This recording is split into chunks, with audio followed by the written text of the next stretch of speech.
Ako ng isang maliit na platito and isang tinidor. Ayan, maliit na platito and tinidor.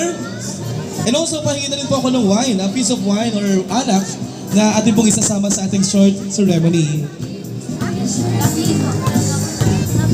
Ayan, sa mga bisita po ng mag-asawang Paulino and Gloria, husgahan po naman yung panoorin po natin ang ating program, a short program in honor bilang pagbibigay pugay po sa ating nagdiriwang ng wedding anniversary.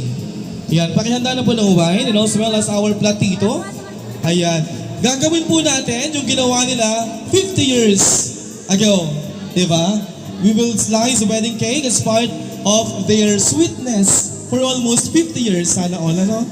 Ako kaya umabot ng 50 years? Ay, joke lang. Pag puro humba, baka hindi na. Okay, nasa na po yung ating, ating platito. Platito nila.